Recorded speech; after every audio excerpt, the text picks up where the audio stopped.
fan games. They have to be the biggest sign of love a community can show to a game franchise. Being determined and hardworking enough to successfully follow the formula and gameplay obviously requires a strong understanding of game design and of the franchise you're making a fan game of. Sonic Robo Blast 2 is one of these interesting projects that I've been following since I was around 8 years old, and despite being the sequel to a hilariously bad fan game created in 1998, it has almost nothing to do with it. Surprisingly, it runs on the extremely dated Doom engine out of all things, but it has been heavily modified so the gameplay is nothing like Doom. It has been updated for 21 years? That's older than me! Whatever. Throughout those years, people have been working on the project, and they've left and joined, but none of those updates even compare to the recent 2.2 update. Visual overhauls, massive changes to all old levels, some new levels, and a redone soundtrack were just a few reasons why people got excited. Maybe even too excited.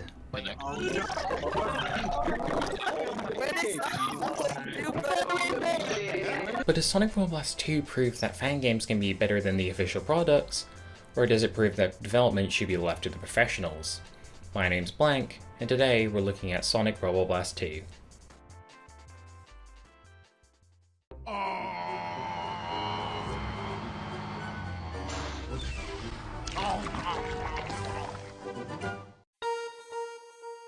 The story is mostly told in the intro cutscene.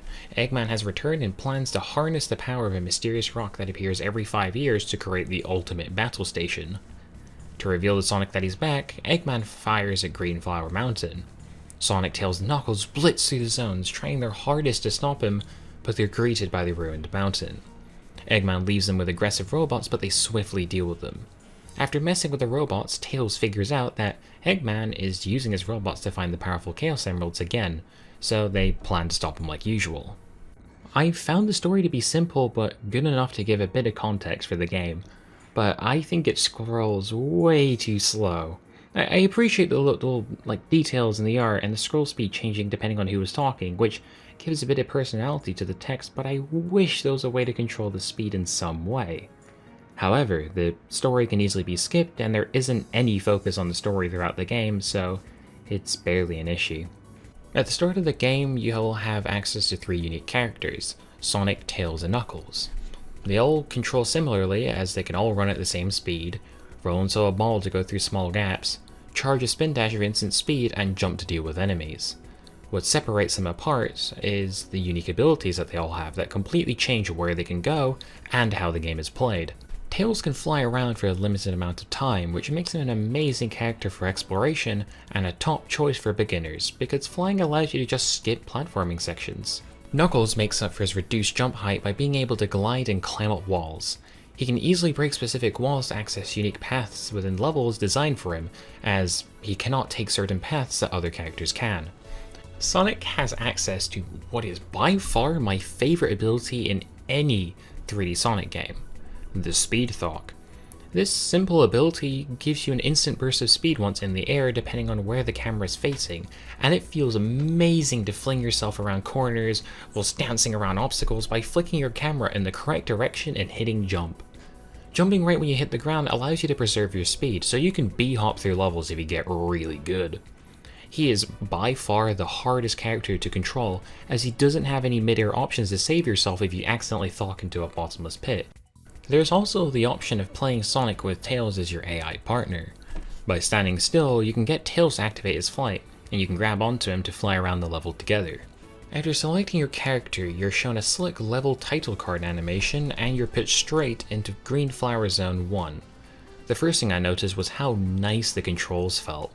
I played SRB2 using a keyboard and mouse, which may sound strange for a 3D platformer, but it's the recommended control style for good reasons. The camera is 100% manuals, and you'll need to make quick and precise turns with the camera to keep moving through the stage at a decent pace. With a controller, it's extremely difficult to control the camera and move in the right direction at the same time with how fast you normally move in Sonic games. That's why many 3D Sonic games have fixed cameras, which comes with the unfortunate side effect of more linear level design and less interesting exploration in the newer 3D Sonic games. The mouse makes it feel more like an FPS than a platformer, which makes a lot of sense actually, but it gives you unparalleled control over the camera. It might take some time to get used to it though. The only real problem I have with the camera is that you're unable to look up and down in third person. Now, you can go in the settings to be able to remove that lock, and if you look directly up, yeah, there's a very good reason why it's locked like that, but I do wish that you were able to look up and down without it freaking out like that. They make good use of the camera control while hiding worthwhile collectibles and secret paths throughout the levels to make exploration interesting. SRB2's levels feel like they have an infinite amount of alternate paths you can take to get to the end or to find items, which makes each stage incredibly replayable.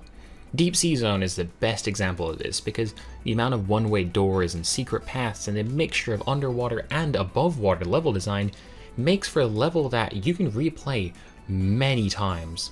Castle Eggman Zone also feels massive with its split paths and detailed wide areas.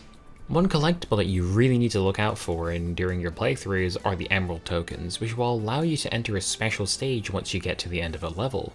In single player, you are transported to a 2.5D side-scrolling level, where you get to fly around and collect enough spears to open the capsule containing a Chaos Emerald, and then you make it to the end of the stage. From what I've heard, the gameplay is ripped directly from Nights into Dreams, a highly praised Sonic Team game that I haven't played yet. If the game is anything like these stages, I really have to play it. I had a fucking blast with these. You can boost to increase your speed, but that reduces your turning speed, so you'll need to flick between normal and boosting often, and oh man, these special stages are really good. I absolutely love them, and it can get really tense in the later levels as they become harder to navigate, with more obstacles filling the space between you and the goal. Hitting an obstacle will leave you stunned and will remove 5 seconds from the timer instantly. This makes harder stages like a balancing act of speeding up to complete the stage quicker, but increasing your chances of hitting a hazard, and slowing down to dodge damage but also risk running out of time. In multiplayer, the special stages are unfortunately different. You're plopped into a small confined area and you need to collect enough spears to automatically get the emerald within a time limit, and these aren't nearly as interesting as the single player special stages. I get that these stages are more suitable for multiple people, since everyone has something to do, but it's more the extremely bland designs of the stages that bother me more than anything. Every single one is a box, with some floating platforms and paths. They're all piss easy until the final stage, which I straight up couldn't complete Sonic due to how tight these jumps are. I guess you're meant to use Tails or Knuckles to collect most of the spears there or something. I really didn't enjoy these stages at all. These stages are just the old ones from 2.0 ported to 2.2 with a few touches, but I think it's because they didn't have enough time to make unique stages before release. It is extremely interesting that a completed but scrapped special stage is downloadable from the official forums. I've played through it myself, and it's such an improvement compared to the current stages. It feels more like a mini-stage with areas only specific characters can get access to collect spears, which rewards teamwork. These do show promise and are more fun than the current ones, so I hope that they'll finally follow in this stage's footsteps and add it to the full game. Whilst I'm here, I should mention the multiplayer. There's 2-player split screen and up to 32-player online multiplayer lobbies. The only big problem I had with online is that if one person lags, the entire server will freeze for a few seconds as it tries to resync everyone again. Most of the time I played with friends in the UK, so it wasn't an issue for me, but it can be extremely annoying if one person's internet screws up. There are many different multiplayer game modes such as co-op and race, which are pretty obvious from the names alone. Competition is similar to race, but there are multiple categories other than time, such as rings collected, and then there's the ring slinger modes. SRE2 goes full circle and has an FPS shooter mode with deathmatch, team deathmatch, and capture the flag.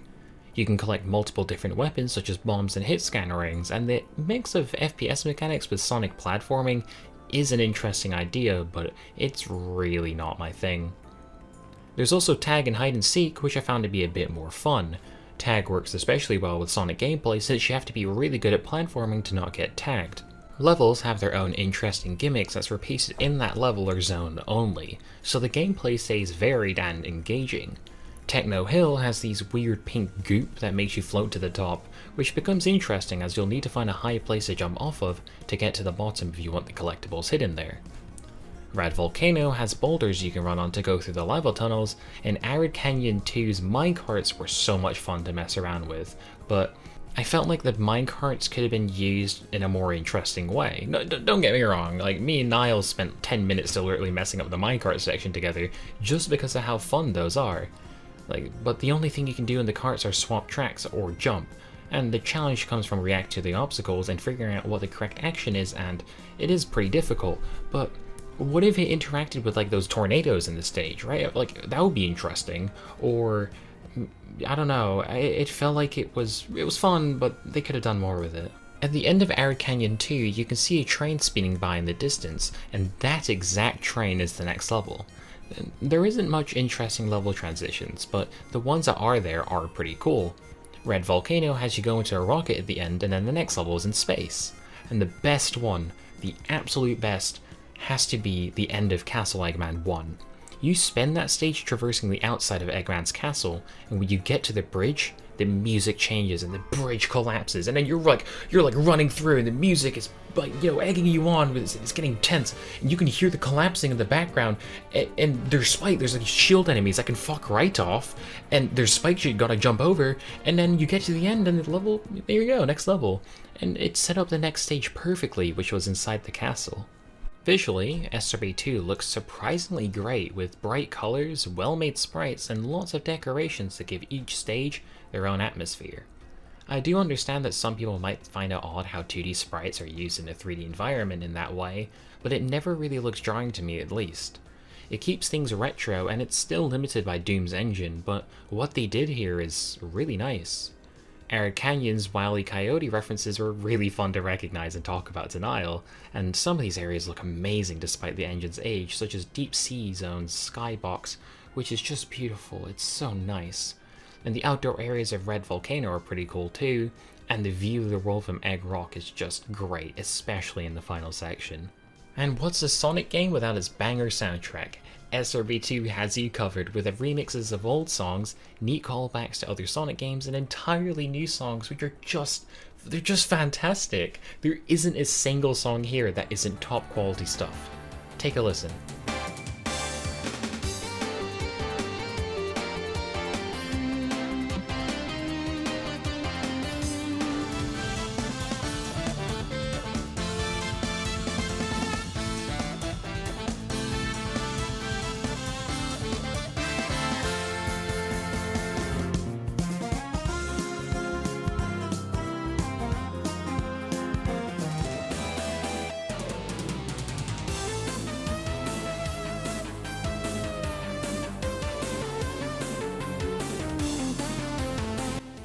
The final zone, Egg Rock, is pretty difficult. The difficulty curve is smooth, and this zone will test your skills.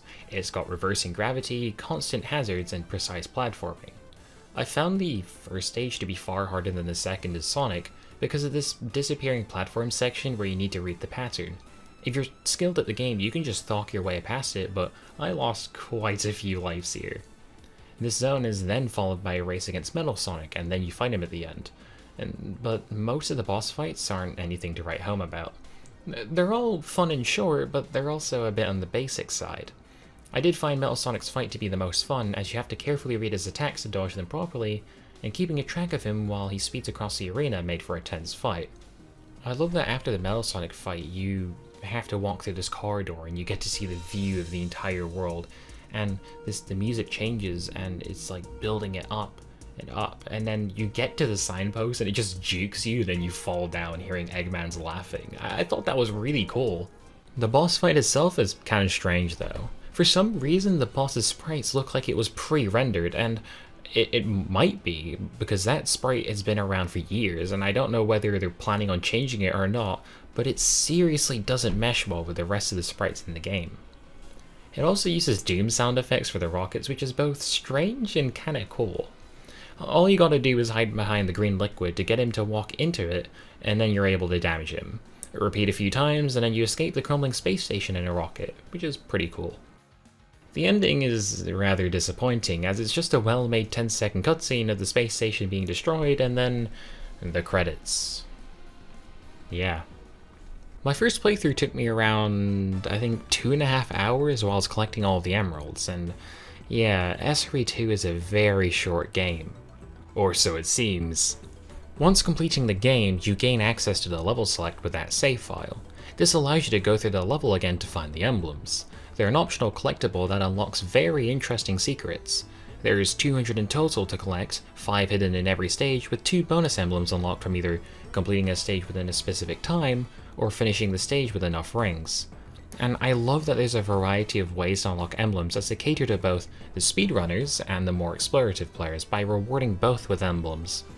Some emblems are obtained in the Knights mode, which allows you to replay the special stages to find 2 hidden emblems and to get the time emblem or the score emblem.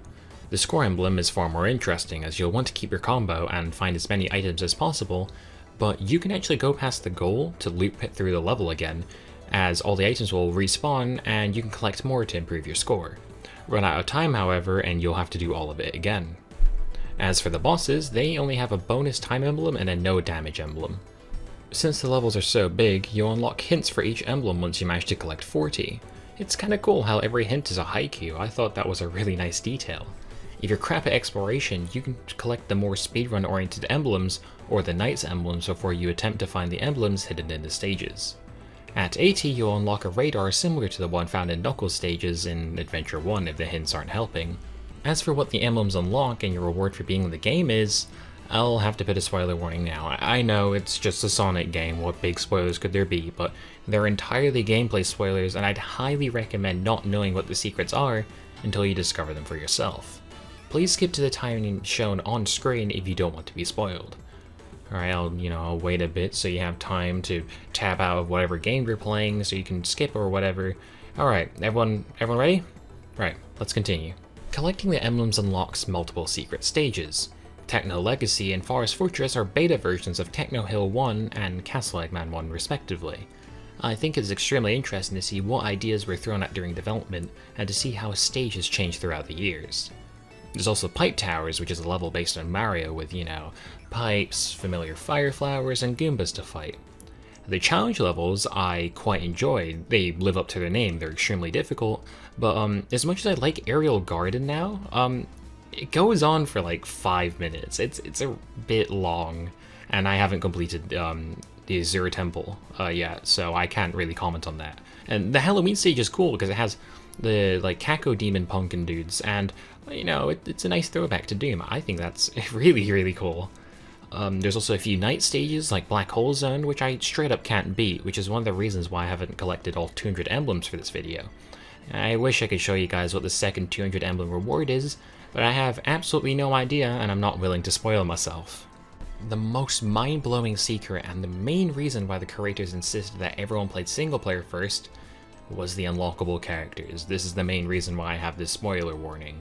Seeing the words "play as Amy" got me hyped. I really wasn't expecting that. And, I was expecting Metal Sonic to be playable because he was in the game before, and he is. Fang the Sniper is also unlockable, and I really like his design, and I love his goofy running animation where he's holding his hat while he's running. It makes him look like he's like a businessman late for work or something. I don't know, right? I just like it, okay. Amy and Fang aren't able to roll into a ball like every other character, so they have different means of dealing with threats and have to take specific routes to complete certain stages. Amy makes up for this by having the highest jump in the game and a hammer with decent range, since the hearts aren't just for show, they also damage enemies. She can also use the hammer on the ground, which will make her stop, or she can use it in midair, which is similar to Adventure 1. The hammer can also be used to destroy spikes if they're in your way, and can be used on a spring to get launched further than normal, which can make for some really stupid strats. Look how high I go in this clip. Yeah, I just skipped that entire section. Fang has his pop gun, which requires you to stand still, but it absolutely melts bosses, since it's such a safe ranged attack. In mid-air, Fang can use his tail to bounce on spikes, destroy specific floors, and to gain height, and I don't know what it is about this move, but it's really fun to use. Metal Sonic is able to float in mid-air, but he'll slowly descend if you stay still. If you keep moving without being stopped, he'll activate his boost mode, which will increase his speed and jump height. It'll also allow him to plow through spikes, which is pretty fun, but I don't think it's really useful anywhere. Maintaining boost mode is not easy, but it feels really satisfying to keep up and clear stages within seconds. So let's answer the question I presented at the start. Does SRB2 prove that fan games can be better than the official games? 100%, yes, it absolutely does. Sonic Robo Blast 2 successfully translates the 2D classic Sonic formula into 3D. It manages to balance the speed that Sonic is famous for and rewarding exploration through the use of fantastic level design that makes each playthrough feel fresh with interconnecting paths to the goal. The Nights Mode special stages are great fun, the multiplayer is good but flawed in some areas, and I'd listen to the soundtrack out of the game because it's that good. And I haven't even talked about the modding community. There's tons of custom levels and projects that were made in 2.1 that I hope get ported over, such as the Sugoi level packs, which were like a community project where everyone came together to make a level within a month, and custom characters such as like Silver and that, and mods such as SRB2 Kart, which gained a lot of popularity when it first came out, proves that this community is really dedicated, and I'm excited to see what new stuff will be released in the future. Sonic Robo Blast 2 is definitely worth your time. I highly recommend it to anyone that enjoys platformers, especially Sonic. Give it a shot.